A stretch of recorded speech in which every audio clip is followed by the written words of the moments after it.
Assalamualaikum warahmatullahi wabarakatuh.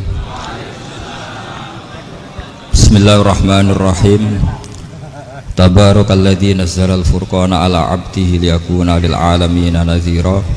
Allahumma shalli wa sallim ala sayyidina maulana Muhammad wa ala alihi wa sahbihi asma'in. Nama ba'du. Semua pengurus PBNU yang saya hormati, semua habaib, semua ulama yang saya hormati, wabil khusus Kiai Haji Abdul Manan, Ketua Lembaga Dakwah PBNU, yang meskipun mondoknya hanya 3 bulan ini sebetulnya problem, sehingga saya kesini ini sebetulnya tidak pernah merasa ibadah. Ini bukan dakwah, ini show dakwah. Jadi yang namanya dakwah itu ya orang-orang di kampung nggak bisa ngaji diajarin ngaji, seperti saya di Jogja, di Rembang. Kalau ini show dakwah, dan ini ada agak kesalahan karena mondoknya hanya 3 bulan. Jadi tidak bisa bedakan mana dakwah mana show dakwah. Ini jelas show itu. Mungkin yang benar-benar dakwah yang sekarang sedang bikin masjid di pedalaman Kalimantan, pedalaman Sulawesi, atau saudara-saudara kita yang di Korea, saya kemarin di Korea, itu dakwah betul. Kalau ini agak-agak tontonan ya, tapi masih bagus lah melihat wajahnya habib ulama, itu ibadah. Tapi begini ya, yang jelas saya berharap sekali, saya diundang sekali ini saja, jangan diulang. Karena mencintai ulama itu baik, tapi ngatur ulama itu dosa. Ini jadi ini harus dicatat. Jadi Imam Malik itu kalau diundang tuh marah, meskipun yang undang tuh seorang raja zaman itu, Harun ar-Rasyid. Beliau minta supaya Imam Malik baca Muwatta di istana untuk anak-anaknya, padahal seorang presiden mau ngajari anak-anaknya. Imam Malik marah, masyhur gitu, al ilmu yu'ta la ya'ti, ilmu disowani, orang kok ilmu yang sowan. Di mana-mana timba itu ke sumur apa sumur yang ketimba? Timba ke sumur. Ini agak kecelakaan. Pakai air pump. air pump katanya. Sudah banyak air. Sehingga saya kata orang banyak itu diistakan BBNU, tapi itu tidak pernah saya pikir. Karena saya melakukan kebaikan itu sebelum dapat SK. Saya ngajar sebelum dapat SK, saya dakwah di mana-mana sebelum dapat apa? SK. SK saya langsung minallahi ta'ala, dari Allah Ta'ala. Jadi kalau PBNU niatnya ikrar bahwa orang yang sudah manfaat diangkat, itu saya terima. Tapi kalau merasa ngangkat saya, tak lawan di pengadilan. Karena saya sudah jadi kiai sebelum diangkat PBNU. Ya ini saksikan ya para muhibin saya. Jadi kalau SK itu ikrar, ngakui kalau Gus Bak manfaat, saya terima. Kan hanya ikrar saja, Pak. Tapi kalau merasa ngangkat dari bawah ke atas, itu tak lawan sampai apa? Pengadilan, sampai di akhirat. Tersangkanya ya yang sedang jabat sekarang. Tapi saya yakin enggak, Kiai Miftahul Ahyar itu orang alim, karena alumni Sidogiri dan menantunya Syekh Duki. Di antara gurunya itu pernah mbah mertua saya, karena istri saya orang Sidogiri. Beliau juga besanan sama keluarga Lasem, saya ini Dzurriyyah Lasem. Pak Said Akil juga orang alim, mbah-mbahnya juga orang alim. Baru kemarin nyocokkan nasab sama saya, buyut-buyutnya beliau itu adik buyut saya, pernah cocokkan sama saya. Gus, saya sama saya tua mana? Tua saya, buyut kamu adik buyut saya, kata saya gitu. Tapi saya tetap hormat sama beliau karena ya pernah sepuh umurnya setidaknya. Jadi saya ulang lagi, ngaji seperti ini itu sebetulnya lebih ke show, pertunjukan, supaya pertunjukan ini tidak dosa. Saya isi ngaji betulan tapi jangan diulang, karena biasa ngaji rutin. Saya di Jogja tafsir Jalalain sudah juz 23, pernah khatam hikam, sekarang Nashihul Ibad separuh. Saya ngaji di Sidogiri Itkon, di Sarang Balaghatul Quran, di Hajen Lubul Usul, tapi sarahnya yang Thariqatul Usul, sarahnya Mbah Sahal Mahfud. Jadi baru di sini ngaji bersaing sama orang yang mondok berapa? 3 bulan. Ini masalah. Masalah. Nggak boleh mondok itu harus buat tulis zaman. Tapi ya tidak apa-apa, mungkin laduni ya. Jadi kalau mondok cepet itu kemungkinannya apa? Laduni. Begini, tapi saya tertarik apa yang dikatakan Kiai Haji Abdul Manan tadi menyangkut kalimat tauhid. Saya ngaji di mana-mana bilang, kalau ngaji itu yang tahqiq itu detail. Detail itu bahasa Arabnya tahqiq. Jadi kita misalnya berpikir secara jernih, orang yang kafir 70 tahun itu pasti menjadi muslim karena melafadzkan la ilaha illallah. Dan itu bi ijma'il ulama. Semua ulama mengatakan demikian. Saya ulang lagi, itu bi ijma'il ulama. Karena mansus di Quran ada ayat kulil ladina kafaru iyantahu yughfar lahum ma qad salaf. Kalau orang yang kafir 70 tahun bisa dihilangkan kekafirannya hanya dengan kalimat la ilaha illallah Muhammadur Rasulullah. Berarti kalimat ini statusnya apa? Penghilang kekafiran, apa? Penghilang kekafiran. Lalu ada kelompok yang mengatakan gara-gara kalimat la ilaha illallah dan pegang patok nisan itu orang menjadi kafir. Ini kan jadi paradok. Lafadz yang kita statuskan sebagai penghilang kekafiran dengan lafadz yang sama orang menjadi kafir. Itu nggak ketemu nalar. Mbok nalar paling apapun tetap nggak ketemu. Kecuali tadi ya dalilnya pokoknya ngotot tadi. Itu memang kacau itu. Tapi alhamdulillah mereka insya Allah ya sadar. Kamu jangan bayangkan mereka tidak sadar terus, berarti kamu doanya jelek. Bisa saja mereka sudah ingin sadar, berhubung digojlok ini terus nggak jadi sadar. Jadi jangan-jangan salah kita karena sering gojlok sehingga yang mau sadar jadi tidak apa? Nggak sadar. Saya tadi jam 10 sampai setengah 2 masih ngajar di pondok saya ngajar tafsir masih di Rembang sana saya. Terus saya ke Semarang Delalah Muyassar, ya mungkin agak-agak keramat, jadi tetap jam 3:4 saya bisa ketemu Habib Umar Hafid. Saya beberapa menit ya diskusi tentang manhaj beliau, dan kebetulan saya sering belajar kitab beliau sama alumni-alumni Darul Mustafa. Meskipun saya tidak pernah ke sana, tapi saya tahu betul mazhab beliau karena al arwah junudun apa? Mujannada. Begini, saya sering dingetikani Mbah Mun, politik tidak jelas itu bagian dari kejelasan. Ini yang perlu dicatat. Jadi politik tidak jelas itu bagian dari apa? Kejelasan.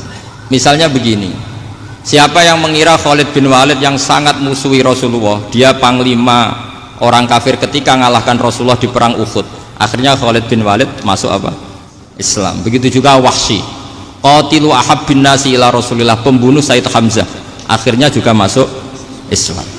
Begitu juga Abu Sufyan, dia pemimpin besar kafir Mekah ketika perang Badar, ketika perang Khandaq, akhirnya juga Islam dan menjadi mertua Rasulullah Shallallahu Alaihi Wasallam. Dari fakta ini kemudian banyak ulama alim yang ngambil sikap itu ya coro Jawa itu anggang-anggang. Anggang-anggang itu gak tegas, tapi gak tegas dari rumusan ilmu yang detail. Saya ulang lagi, gak tegas tapi dari rumusan ilmu yang apa? Detail. Bisa saja orang yang sekarang kafir suatu saat mukmin atau muslim. Bisa saja yang sekarang sedang fasik suatu saat soleh. Bisa saja yang mondok 3 bulan rois PBNU. Sementara yang mondok lama kadang KRT. Tapi itu hanya hukum duniawi. Saya yakin yang KRT ini PBNU di akhirat. Karena mondoknya lebih apa? Lama. Itu tak jamin. Saya juga berencana memimpin itu di akhirat saja, bukan di dunia. Makanya saya mohon SK itu berakhir muktamar mendatang. Karena saya sudah kiai sebelum diangkat. Makanya saya ulang-ulang, kalau pengangkatan itu niatnya ikrar, saya terima. Tapi kalau niatnya ngangkat, tak gugat di pengadilan. Ini tidak guyon, ini betulan itu. Ya, tapi ini hanya guyon saja. Nah, ini penting saya utarakan teori ngaji ya. Ini saya bacakan naskah asli Sayyid Umar Hafid supaya Anda dapat barokah beliau. Karena beliau selain alim allamah, muridnya Habib Salim, juga beliau pernah ngaji kutub Sayyid Abdul Qadir Segaf di Jeddah. Juga beliau sering istifadah di beberapa kiai. Ini saya baca teks Arabnya, kemudian saya terjemah. Bagi yang tidak setuju pemaknanya bisa gugat, karena saya baca Arabnya. Yang nggak setuju pemaknanya bisa gugat, tapi tak jamin kalah karena saya paham betul teksnya maknanya seperti itu.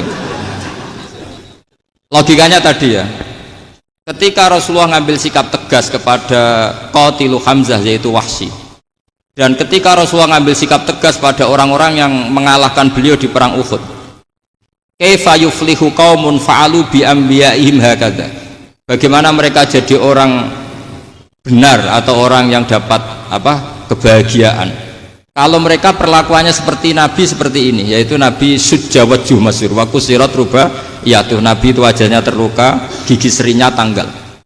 Orang-orang seperti ini tuh nggak akan bejo kalau orang Jawa, nggak akan falah. Tapi apa yang terjadi? Allah menurunkan ayat laisa laka minal amri syai'un aw yatuba 'alaihim aw yu'adzibahum.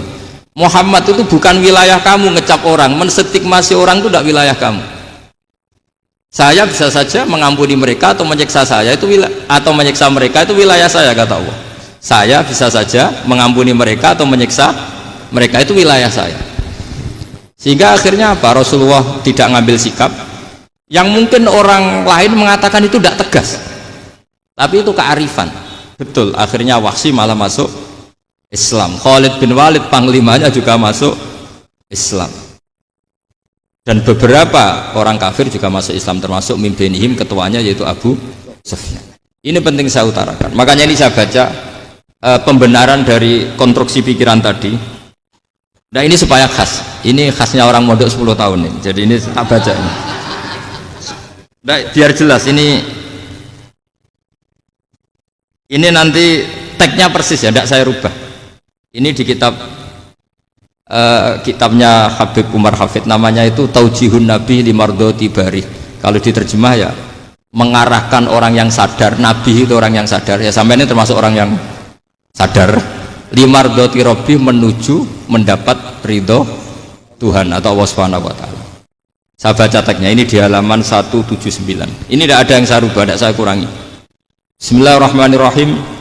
Fala budda an nuwattina qulubana ala annana khadamatu ahli hadzal qaul wa yattali'u wa min qulubina annana na'taqidu imkaniyata ayyasfa fi ahadina yaumal qiyamati man huwal ana kafirun yuslimu faya'lu sya'nu indal haqqi fayakunu sababan li khalasika fil qiyamah yumkinu dzalik. Jadi kita para dai, para kiai itu adalah khodamatu hadal kaun. Kita ini adalah pelayan alam raya ini yang selalu berharap alam ini akan lebih baik. Orang yang sekarang sedang kafir bisa saja nanti yang nyafaati kamu di akhirat, yaitu mereka masuk Islam lalu Islamnya lebih serius, akhirnya punya hak syafaat. Sementara kamu Islam mulai kecil tapi biasa-biasa saja seperti ini, mulai dulu ngaji terus sama Ki Abdul Manan, nggak pernah yang ngisi ngaji, itu artinya nggak ada perkembangan. Makanya saya nggak ingin ngaji lagi, karena saya ingin perkembangan Anda nanti tukang mengisi, bukan yang diisi. Kalau saya nanti ngaji lagi di sini, artinya Anda kalau tetap mendengarkan itu tidak ada perkembangan. Pantas saja semulang Gus Bahak sampean sing ngaji. Sekali-kali ada perkembangan, saya ngaji sampean yang mulang, itu bagus ya. Meskipun itu perkembangan yang menyesatkan.